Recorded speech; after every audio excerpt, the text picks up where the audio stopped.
As we gather here on this Mercoledi Moment, welcome once again this 12th day of August 2020. Just 3 more days until the 15th of August, the feast and solemnity of the Assumption of Mary into heaven. And as many of you know, that is my 45th anniversary of being ordained.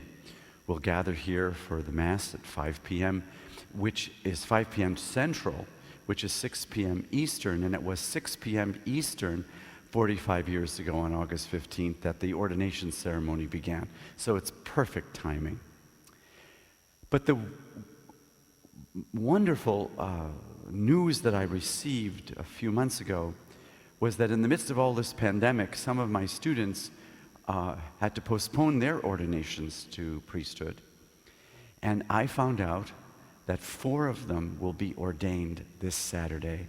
On my 45th anniversary, I will have 4 of my prize students being ordained right here in Illinois at the Techni Towers.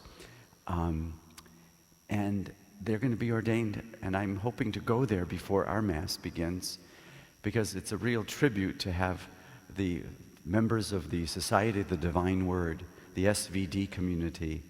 4 of them will be ordained, and they know that it's my anniversary. And so one of them said to me, "Then we will perpetually be remembering you because we are brothers in ordination day." So if I were to be able to speak at their ordination, I would want to tell them several of the things that I have learned most in 45 years about being a priest, about being a human, about being a disciple of Christ. So these are to you, my 4 wonderful SVD students, to you, my 4 wonderful students who will be ordained this Saturday as we celebrate together your first day of ordination and my 45th year completed of ordination.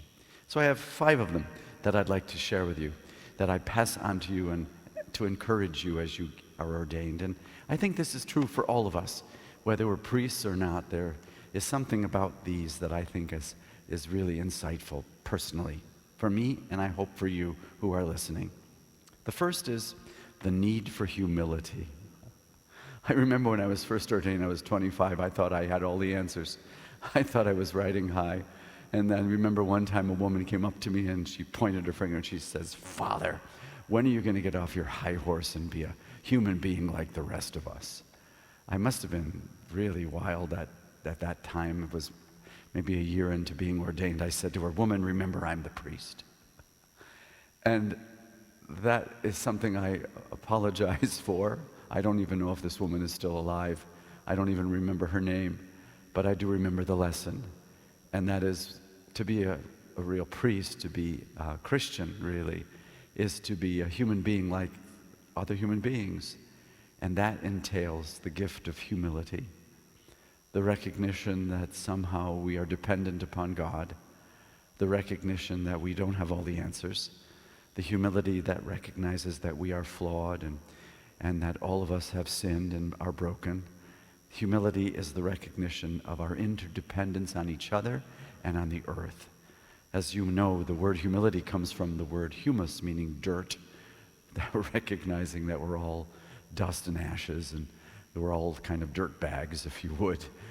We are all in need of recognizing that even though we're ordained, we're no better than anyone else, but we are called actually to be the humble servants of the rest, as Jesus has invited us to be. So to you, SVD, the 4 of you, remember, humility, I think, is an essential gift. The second one that I recommend to you all is an openness and comfortability with surprise. To be open to what life brings and being comfortable with all the surprises, the good times and the bad, the praise and the blame, the pleasure and the pain, the gain and the loss, the fame and the disgrace. To learn to be comfortable with whatever surprises life brings. Because in a sense, that's what hope is. That an openness to surprise is what hope is. And hope is one of those virtues that God gives, a theological virtue. And so I've found that as being a priest, it's always full of surprises, and you never know what's going to happen next. So stay open to surprise, my dear young students ordained today on the 15th of August with me.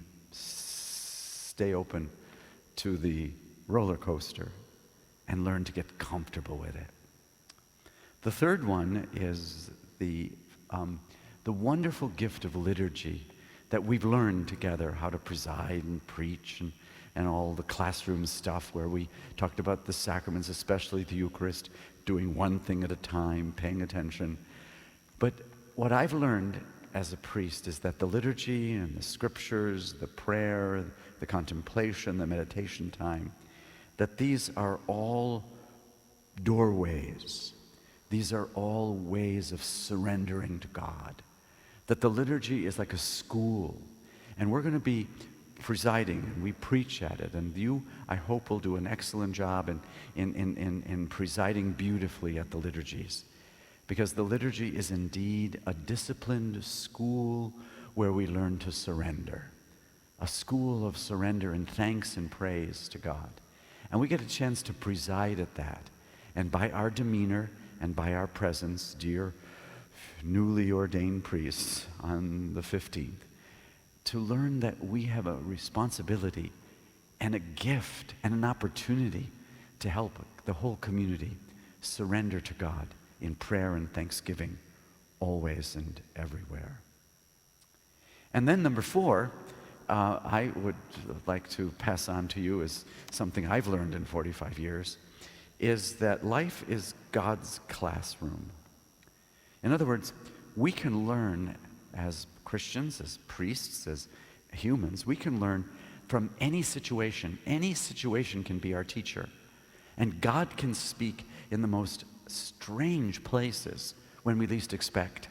I was thinking of the reading we had this past Sunday where the prophet Elijah was looking for God in the wind and the storms and the tornadoes and and all of the big noises, and then finally, surprise, God appears in the small little wind, the little zephyr, and that.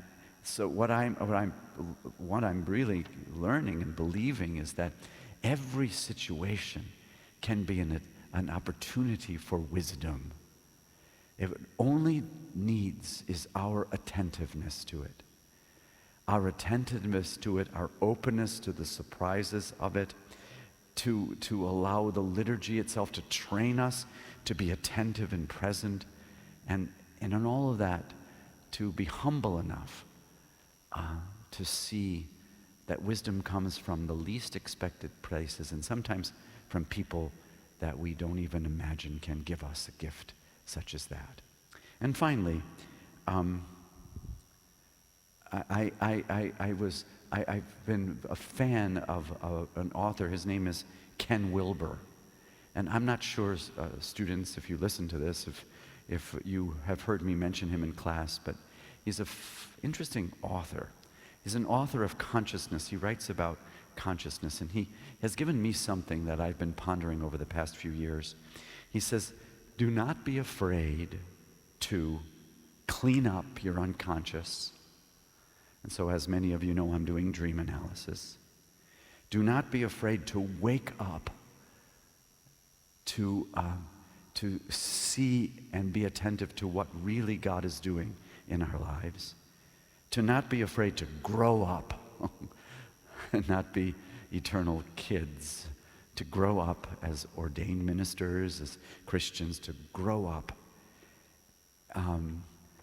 So when I was a child, I used to think as a child. When I was first ordained at 25, I used to think like a kid. And now that I'm older, I put away all that childish stuff to grow up, and finally, not to be afraid to show up, to be there, even in the most difficult of situations, to show up. And so I pass these 5 things on to you, O Society of Divine Word Ordinandi. You have a few more days, and I'm going to email you to let you know that I'm talking to you, and hopefully you all will get to watch this. And I wish you God's blessings and peace on your ordination day.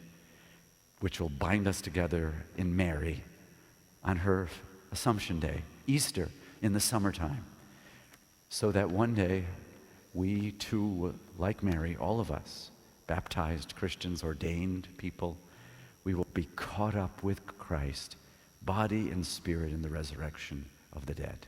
In the meantime, these 5 little things are what I learned, and I pass on to you, my beloved SVD students, soon to be ordained. Happy feast day of the Assumption of Mary.